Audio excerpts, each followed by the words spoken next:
सच्चिदानंद भगवान की रथ यात्रा महोत्सव की। इमामी जगन्नाथ मंदिर रे घोष यात्रा भक्त भगवान अपूर्व मिलन।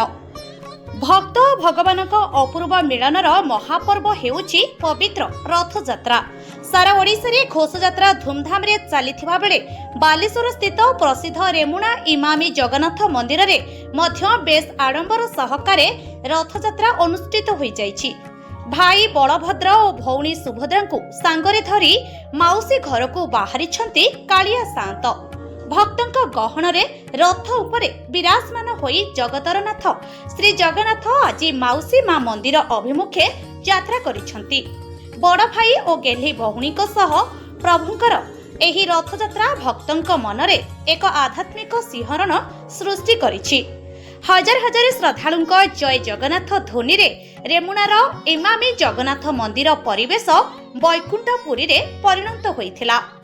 भक्त माने आखिरे लुह एवं मनरे अपार भक्ति नहीं चतुर्धा मूर्ति दर्शन करने सह रथ दौड़ी छुई निजको धन्य मने करिछंती।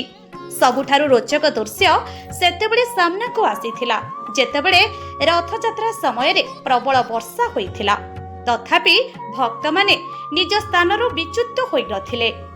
एहा प्रमाण करुथिला भक्त और भगवान अपूर्व मिलन रे वर्षा बाधक साजी पारि नाही।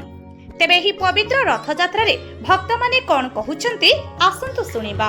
आज होची जगतर नाथ जगन्नाथंकर मौसी घर यात्रा आमे सेटा दर्शन करिया पई आज आसीछु।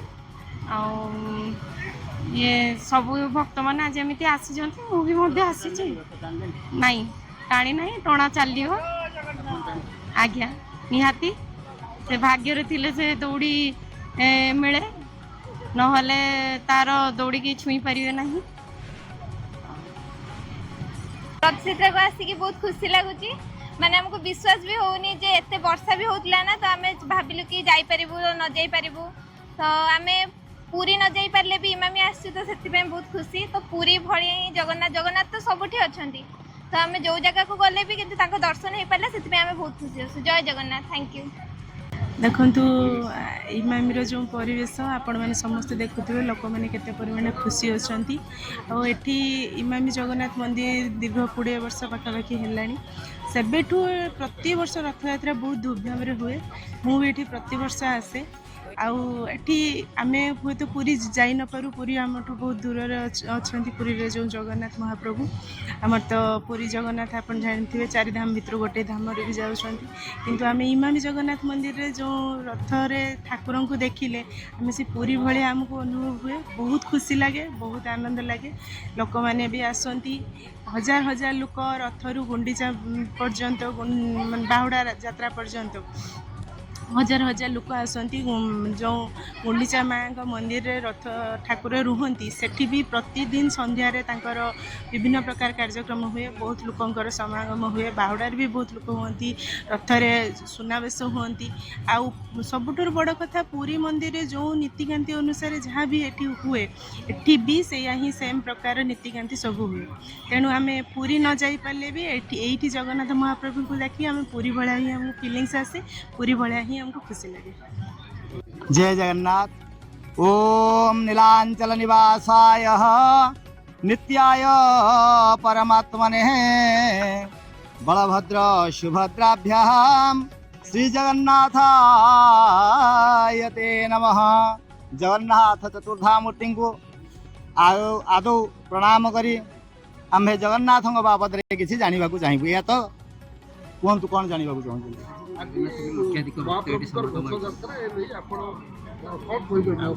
देखु जगन्नाथ महाप्रभु मानवीय लीला करती मनीष जमीतिका जन्म है मृत्यु पर्यंत खाइबा पीवा शोवा शादी करवा ज्वर हवा थंडा हवा काश हवा जमीतिका थाए महाप्रभुंकर मध्य सेहीपरि थाए। तेणु कह जाए यथा देहे तथा देवे। तेणु भगवान मध्य स्नान पूर्णिमा वर्ष को सी 2 थर बाहर स्नान पूर्णिमा भक्त को दर्शन देवाई बाहर को बाहर था। से स्नान पूर्णिमा सी समस्त पाखर आबाल बुद्ध बनिता समस्त पाखर जल ढाली होई स्नान करती से मजा थाए एवं स्नान परे परे आमे जमिति अत्यधिक स्नान कले कौन हुए ना आमको ज्वर होता है ठंडा होता है काश होता है सेमती महाप्रभु को मध्य ज्वर होता है कहीं से मानवीय लीला जेहेतु करती से ज्वर रे पड़ा परे परे आम्भे मैंने जमी आश्वस्त ग्रहण करने ज्वर पर टे बंधुबांधव जावा बा भल मंद खाइबा ये सब करमती महाप्रभु मध्य ज्वर पर ज्वर उठिले माउसी घर को जावाई इच्छा प्रकाश करी उद्देश्य रथयात्रार कार्यक्रम आरंभ होता है।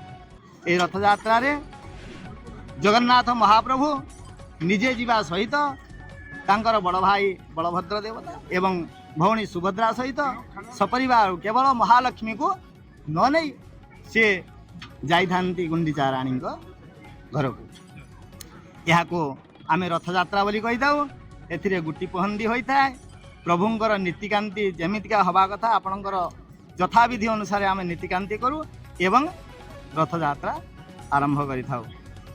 जय जगन्नाथ।